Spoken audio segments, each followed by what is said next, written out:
Amara entered the bus thinking it was her normal route home, but the moment the doors closed, she realized everyone inside was pretending not to breathe. Lagos nights always felt noisy enough to protect her. But today, the noise felt like a lie. Amara stepped out of her office, her feet dragging like she was carrying the whole day on her shoulders. She didn't even know why she felt so drained. Maybe it was the argument she had with her boss, the 3 hours of overtime she wasn't paid for, or the heavy silence in her heart that felt like loneliness pretending to be strength. The street buzzed as usual, hawkers shouting, buses fighting for space, Okadas slicing through traffic, and people running like the night had teeth. Her phone was dead. Her salary had turned into dust. Her stomach was empty. She hugged her bag and whispered, "Just reach home. Please. That's all." Then it happened. A yellow Danfo screeched to her side, so suddenly she stepped back. "Ohota. Last bus. Enter fast," the conductor shouted, hitting the roof of the bus like he was fighting it. She didn't think. She didn't check. She was too tired. She rushed in, found a window seat, and released a shaky breath, relief pouring through her tired bones. But from the moment she settled, her body felt it. Not fear. Not panic. Just a quiet warning. A whisper in her chest saying, "Look around. Something is not right." She obeyed. And instantly, her heartbeat changed. The bus was full, yet silent. Not tired people silent. Not late-night silent. But empty silent. Heavy silent. Dangerous silent. The kind of silence that has eyes. No one spoke. No one shifted. No one cleared their throat. No one argued with the conductor. Everyone sat stiff like mannequins. Even the conductor, who had been shouting outside, stood by the door with his eyes down, lips pressed into a thin line, like someone told him to keep quiet. Amara swallowed. Maybe they're all tired, like me, she told herself. She looked out the window, breathing slowly. The night air was thick. Too thick. Even the street lights flickered like they were trying to warn her. Then the bus started moving.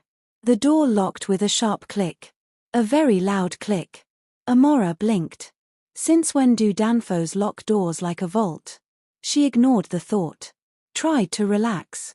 Tried to convince herself she was overthinking. But then the bus reached the normal turning to Ohota. And past it. Her chest tightened.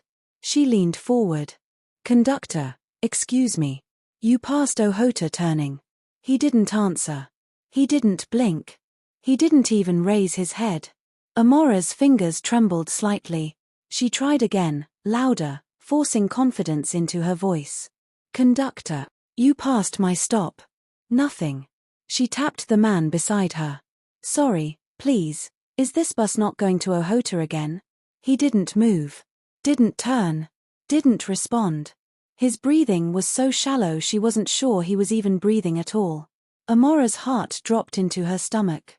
Her eyes scanned the passengers again. Every face was blank. Every body was stiff.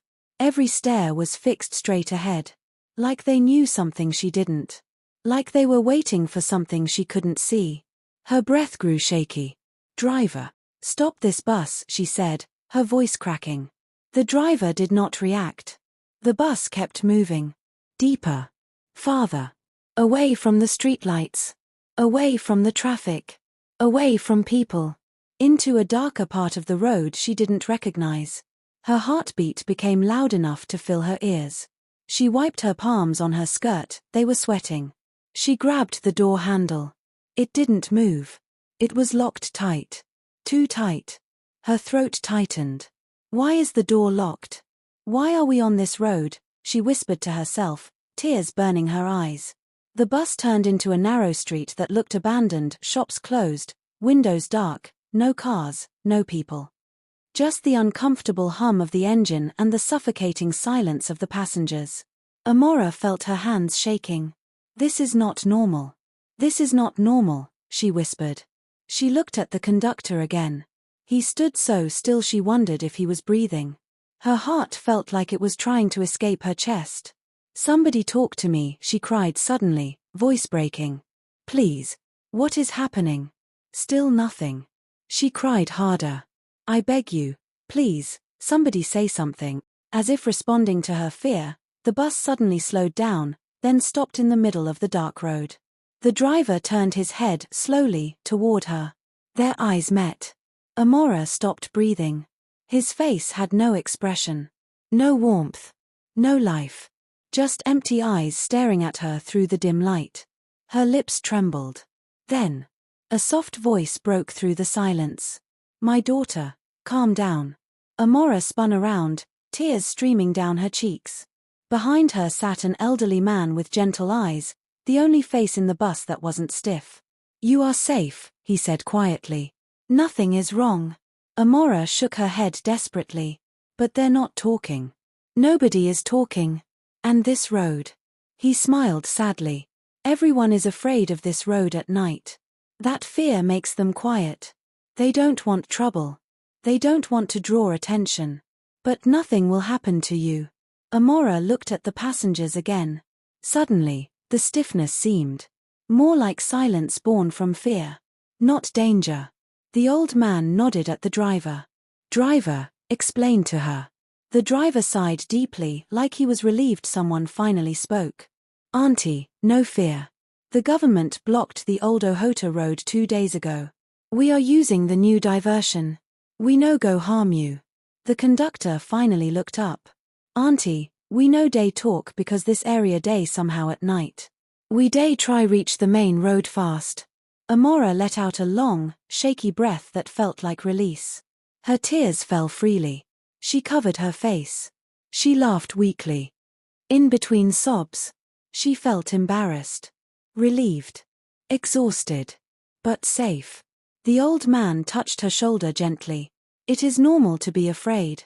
Lagos will teach you many things." She nodded, wiping her eyes. But even as Amara calmed down, even as the bus turned back toward a brighter road, even as passengers finally started adjusting themselves, there was one thing she didn't notice. One detail that didn't fit. One detail she should have seen earlier. One detail that made the old man's reassurance feel a little too smooth. The woman sitting by the door. The one closest to the exit. The one who should have reacted the most. Hadn't moved. Not once. Not even when Amara screamed. Not even when the bus stopped. Not even when everyone else adjusted their seats. She was still. Unnaturally still. As if waiting. As if listening. As if she knew something nobody else did. And Amara was about to find out.